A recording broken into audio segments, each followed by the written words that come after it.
في الغالب الانسان ما كيوصلش لديك المرحله انه يخاطر بحياته بدون سبب. كاين اسباب كثيره كتبقى تتجمع حتى كيولي الشاب مننا كيشوف ان المخاطره اقل رعبا من انه يبقى في واحد الارض اللي ما كيشوفش فيها المستقبل ديالو. واقرب مثال لهادشي هذا هو هادشي اللي وقع في سبت هاد الايامات. واحد المنظر اللي العالم كامل بقى مندهش منه، كيفاش 24 ساعه 60 الف واحد دخل من سبته 24 ساعه. هاد 60 الف واحد وكانوا باقين عباد الله ما جات دخول الى اخره. يعني اذا جينا نشوفوا هاد الباب سبته الا بقات مفتوحه يومين المغرب كامل غيخوى. وهنا كنطرحوا السؤال هو علاش هادشي هذا؟ علاش هاد الشباب ولا هاد الاطفال كاع، اطفال قاصرين كيهاجروا نساب ولادهم رجال بعائلتهم، اخر في عمره ما 6 سنين هو مهاجر؟ علاش؟ واحد الصديق ديالي قال لي انا كنستعجب من هاد الاطفال كهذا، اخر باقي في عمره 16 سنه 15 سنه باقي ما تشافوا له في الدنيا وخصو يهجر. هنا كانت الاجابه ديالي ان هذا الطفل وشاف بزاف الامور، شاف الاب ديالو، شاف الاخ ديالو، شاف الجار ديالو، شاف هاد الناس كاملين عايشين معذبين، فما خصوش يطلع هو حتى هو معذب في حاله. فكيفتش الاقرب حل، واقرب حل بالنسبه لاي واحد فينا هو الغربه.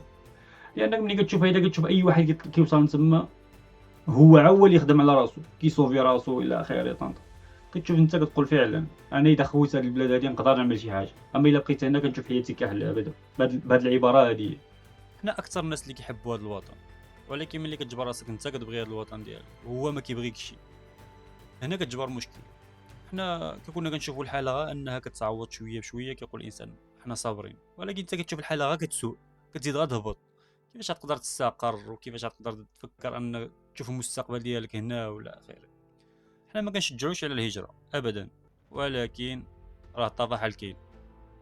وصلنا لواحد المرحله اللي ما بقاتش كتبان لك حتى شي طريق. فاي واحد فينا عنده مشكل غير في الخدمه مثلا، ودابا انت قاري ولا ما قاريش بجوج نفس المشكله عندك.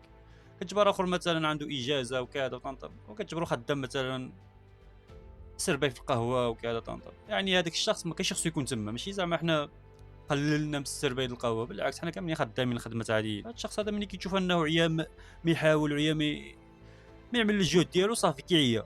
ملي كيعيا شنو كيبان له هنا ما بقاتش العيشه صافي. هادشي بلا ما نهضروا على التعليم، بلا ما نهضروا على الطب.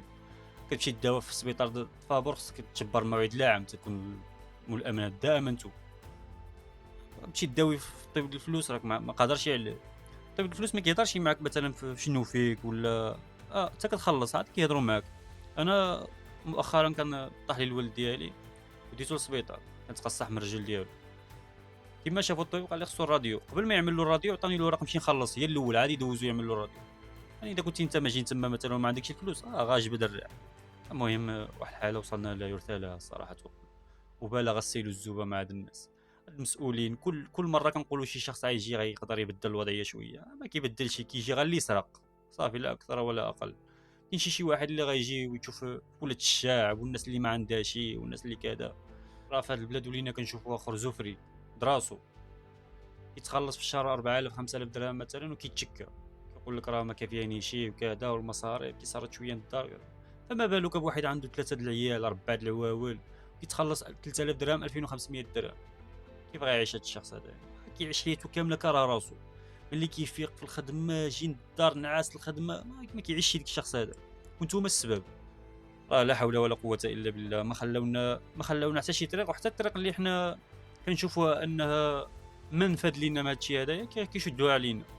رساله لهاد المسؤولين، راه غير بوحدكم اللي بقيتو عايشين في هاد البلاد.